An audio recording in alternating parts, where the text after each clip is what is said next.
Geraldo Alckmin, PSDB. O ex-governador de São Paulo, Geraldo Alckmin, assumiu em dezembro a presidência do PSDB para tentar apaziguar o partido, que se dividiu entre ficar ou sair da base de apoio ao governo de Michel Temer, MDB.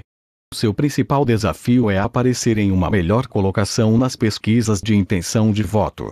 Alckmin foi confirmado como o único postulante do PSDB à presidência, depois que o ex-senador e atual prefeito de Manaus Arthur Virgílio desistiu de participar de prévias para definir o candidato tucano nas urnas. No fim de fevereiro, Virgílio criticou o correligionário paulista, a quem acusou de usar a máquina partidária para evitar a disputa, e anunciou que não vai fazer campanha para Alckmin. O ex-prefeito de São Paulo João Doria era outro tucano que almejava a candidatura presidencial, mas acabou deixando o cargo para disputar o governo paulista. Muitos tucanos acreditam que ele queimou a largada ao fazer um giro pelo Brasil na tentativa de aumentar sua popularidade. Ele ainda é considerado desconhecido no país e não conseguiu alavancar seu nome nas pesquisas. Além das muitas disputas internas, Alckmin assumiu um PSDB desgastado pelas denúncias de corrupção contra integrantes do partido, em especial as que pesam contra o senador Aécio Neves, miligramas, que disputou as eleições presidenciais em 2014, e o ex-governador de Minas Eduardo Azeredo, condenado a 20 anos de prisão por lavagem de dinheiro e peculato. Atualmente ele cumpre pena em Belo Horizonte. O próprio Alckmin também foi acusado de receber R$ 10 milhões em quantias não declaradas da Odebrecht, o que ele nega. O candidato do PSDB conta com o apoio formal do grupo de partidos conhecido como Centrão, PTB, PP, PR, Solidariedade, PRB e PSD, e ainda dos aliados históricos PPS e DEM. A senadora do PP do Rio Grande do Sul, Ana Amélia, de 73 anos, será a vice do tucano. Alckmin já disputou as eleições presidenciais em 2006, quando perdeu para Lula no segundo turno. Os adversários do tucano fazem questão de lembrar que ele teve menos votos na segunda votação que na primeira. Alckmin enfrenta rejeição. Formado em medicina, começou a carreira política como vereador e, depois, foi prefeito de Pindamonhangaba, SP, sua cidade natal. Em 1994, foi eleito vice-governador de São Paulo e acabou assumindo o governo com o agravamento do estado de saúde de Mário Covas, em 2001. Perdeu a disputa pela prefeitura de São Paulo em 2008, mas voltou como governador em 2010 e foi reeleito em 2014. Não existe nenhuma mudança política. Se eleito for, será o mesmo para o Brasil. Marina Silva, Rede, a ex-senadora e ex-ministra do Meio Ambiente Marina Silva lançou oficialmente sua candidatura em 2 de dezembro de 2017, pela Rede. Uma das dificuldades que deve enfrentar é o pouco tempo de propaganda no rádio e na TV. Ela enfrenta ainda, segundo o Datafolha de setembro, uma rejeição. O partido conta com uma bancada de apenas 3 congressistas. Assim, Marina não tem a garantia de participação nos debates. Caberia às emissoras a escolha de convidar ou não a candidata. A ex-ministra também tem respondido a críticas de ser omissa em momentos em que muitos aguardavam um posicionamento firme sobre temas centrais ou disputas políticas, e de ter declarado apoio ao hoje investigado senador Aécio Neves, PSDB miligramas, no segundo turno das eleições de 2014. Avessa a embates e a ataques, a própria candidata avalia que será uma campanha extremamente agressiva. Seu vice será Eduardo Jorge, do Partido Verde. Marina, que tem 60 anos, disputou as 2 últimas eleições presidenciais, uma pelo PV e outra pelo PSB. Ela começou a carreira política no PT, onde chegou a ser ministra do Meio Ambiente, durante o governo Lula, 2003-2010. Não vai mudar nada, se eleita for, será a mesma coisa que já conhecemos na política brasileira. Ciro Gomes, PDT, a candidatura presidencial do ex-ministro e ex-governador do Ceará Ciro Gomes, foi confirmada em março de 2018 pelo PDT e oficializada no fim de julho.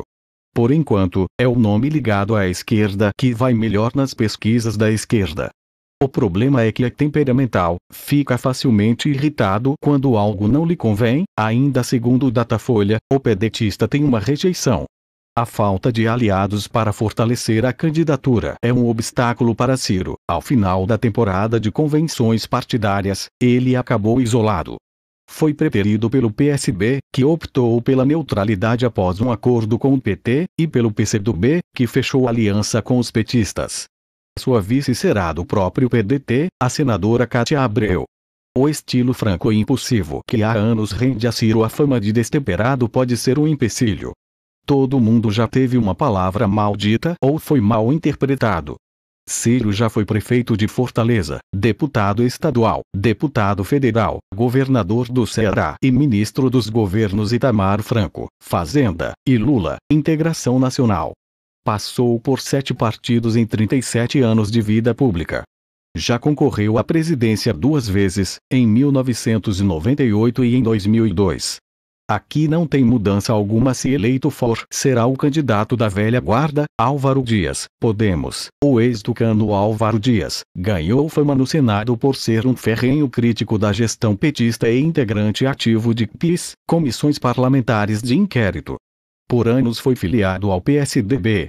No ano passado, ele trocou o PV pelo Podemos, antigo PTN, com a expectativa de se lançar candidato, mas ainda enfrenta o desafio de se tornar um nome mais conhecido nacionalmente, capaz de conseguir mais que poderia de votos das pessoas. Num momento em segredo, criticou nos bastidores Bolsonaro e já foi também orientado espiritualmente para não concorrer à corrida presidencial. Entretanto, não quis escutar os conselhos espirituais de que não seria eleito nesse pleito. Tem 40 segundos no rádio e na televisão, porque fechou uma aliança com o PRP, PSC e PTC. Álvaro Dias cursou História e está no 4º mandato consecutivo de senador. Já foi vereador, deputado estadual, deputado federal e governador do Paraná. É de uma tradicional família de políticos do estado. Com mínimas chances de mudança na política se eleito for.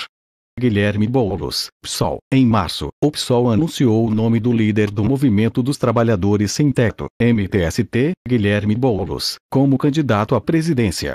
A chapa terá como candidata a vice-presidente a ativista indígena Sônia Boné Guajajara, também do PSOL.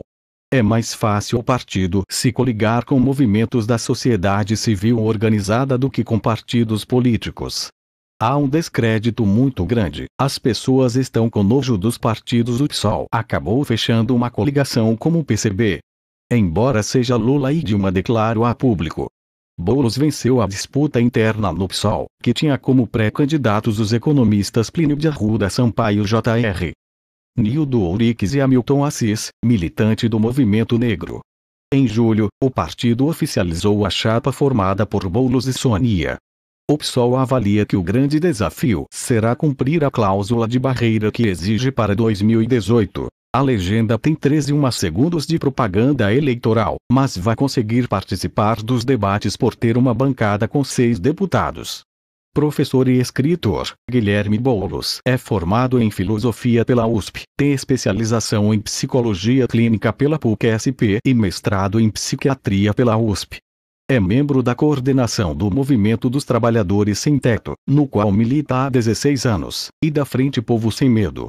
Infelizmente, não há nenhuma mudança para o cenário político brasileiro se eleito for. João Amoedo, novo, o ex-executivo do sistema financeiro João Amoedo, se afastou da presidência do partido que ele próprio ajudou a criar em 2015 para ser lançado pré-candidato à presidência. Pelas regras do novo, candidatos não podem exercer funções partidárias nos 15 meses anteriores à eleição. Amoedo enfrenta o desafio de se fazer mais conhecido entre os eleitores e tentar ajudar o novo a eleger representantes nas assembleias e na Câmara. Amoedo tem viajado o país para fazer palestras na tentativa de tornar-se mais popular e sua campanha tem ganhado força nas redes sociais. Novato em eleições gerais, o partido de Amoedo conta com o apoio de profissionais liberais, de economistas que ocuparam cargos importantes no governo de FHC, como Gustavo Franco, e tem entre seus quadros o ex-treinador de vôlei Bernardinho. A legenda ainda tenta atrair tucanos descontentes que estão deixando o partido. A maioria dos quadros do partido, contudo, também é neófita das urnas. Como seu partido foi criado depois das eleições de 2014, não tem nenhum congressista. Por isso, Amoedo não tem direito de participar de debates. Que infelizmente, no Brasil isso é um roubo eleitoral contra candidatos menos conhecidos pela população. A presença do candidato fica a critério dos organizadores. O candidato tem apenas 5 segundos na propaganda eleitoral gratuita na TV. Formado em engenharia civil e administração, Amoedo começou a carreira profissional trabalhando para bancos e chegou a ser vice-presidente do Unibanco e membro do conselho de administração do Itaú BBA. Atualmente, é sócio do Instituto de Estudos de Política Econômica Casa das Garças.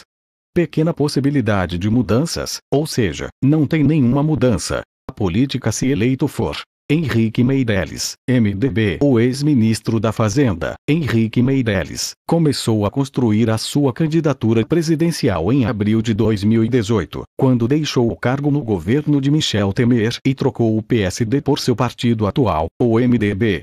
No começo de agosto, a candidatura de Meirelles foi oficializada pela convenção do MDB, mesmo com a oposição de alguns caciques regionais do partido, como Renan Calheiros, Alagoas, Roberto Requião, Paraná, e Jarbas Vasconcelos, Pernambuco, entre outros.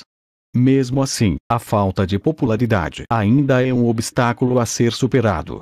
O ex-ministro está bancando a própria campanha presidencial, com uma doação no valor de R$ 20 milhões. A trajetória profissional de Meirelles está ligada à área financeira internacional. Antes de ser presidente do Banco Central, entre 2013 e 2011, no governo Lula, foi o principal executivo do Banco Boston. Antes de assumir a Fazenda, Meirelles atuou por 4 anos como presidente do Conselho de Administração da JF Investimentos, holding criada pela família Batista e controladora do frigorífico JBS, envolvido em escândalos de corrupção. E nada tem para mudar no cenário político brasileiro se eleito for. Continua no próximo vídeo.